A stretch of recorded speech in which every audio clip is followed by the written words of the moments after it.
Any poetry so far? Alright, that's cool, that's good times. Right, okay, next person up, a big warm welcome to Antonia Seaward.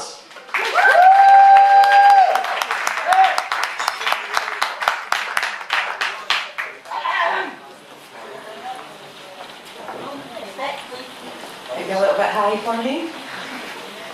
So ideology, I've got this family member. He is the most caring, compassionate, sensible person you could actually ever meet, apart from when it comes to football. And I wrote this for him. It's called The Beatified Game. The new religion of the masses. They pray for goals and worship passes. Sainted players bask in adulation as mammon fuels their beatification. Their single-minded devotees will sacrifice most things blindly: their money, their sobriety, their dignity, their modesty, the power to think independently, and even their virginity. An all-consuming idolatry, cloaked in counterfeit camaraderie, while venting vicious animosity to all those who are the enemy and do not play for them. From a very tender age, the children they indoctrinate, they eulogise, pontificate, in plain song, terraced chants create, and then they transubstantiate a children's game made consecrate. Within temple, stadiums, holy gates, they build their church. And when it reaches fever pitch, their deities have grown so rich. The devotees make pilgrimage in hopes of gaining benediction on revered expensive memorabilia or a photograph for their collection, to testify fanatical affection for these venerated men, their holy grail. But still, as mad as it may seem, always exists the sacred dream to play for your favourite football team.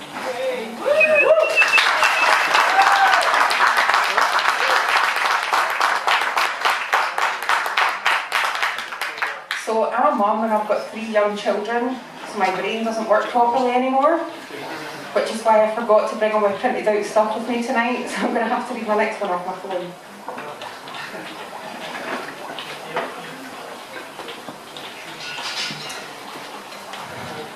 It's called The Brexit Folly, and it's basically my version of Lewis Carroll's Jabberwocky.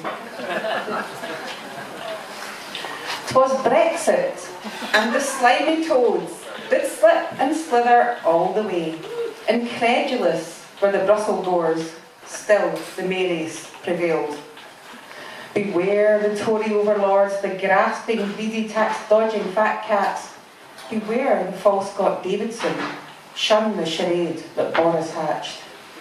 They took the voting public's hand by referendum, promised lots, and stupidly, well actually not we, gave them the yes they sought.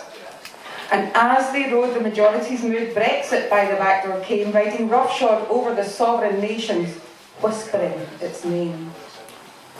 And you, yes you voted too. Stood back to watch this bastard pact, leave for dead, take the most vulnerable heads and skulk xenophobically back. So has it given you what you want? An empire's halcyon days return? You rue the day you went with me. Better together, half the union cursed. 'Twas Brexit, and the slimy toads did slip and slither all the way. Incredulous were the Brussels doors, still the Marys prevailed.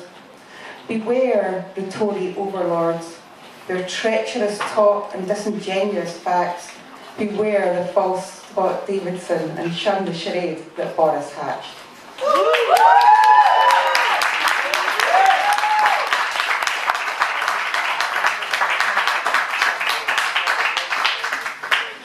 So as its ideology, I think they were both ideological.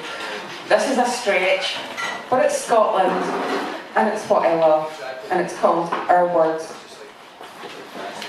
It is in our blood in Scotland, in our lochs and mountains too, the braes and the glens, the burns and the bens. It is embedded within their beauty, eternal, like a song carried on an age's tune. We have always had this musical, rhythmic poetry coursing through our veins, bleeding out from glow-and-dusted hillsides, devil's cauldrons and fairy rings. Words that were chanted from the ancients to appease the Sheachin. Stories told in ballad form or sang to walk the cloth. Carried on a squall across the seas to foreign shores that would be home, sometimes by force, often by necessity. The language of our mothers while at breast, words whispered close in a loving, lilting, sing-song voice. In the language that we found for the things around us, our silver darlings, our uskaba, our bairnies' smiles as they curry in close. It is in the unspoken, the sunset song, our imagined corners and our red, red rose. They can be terrifying, beautiful, filled with sadness, or fueled by love. No matter, these are our words, and they are in our blood.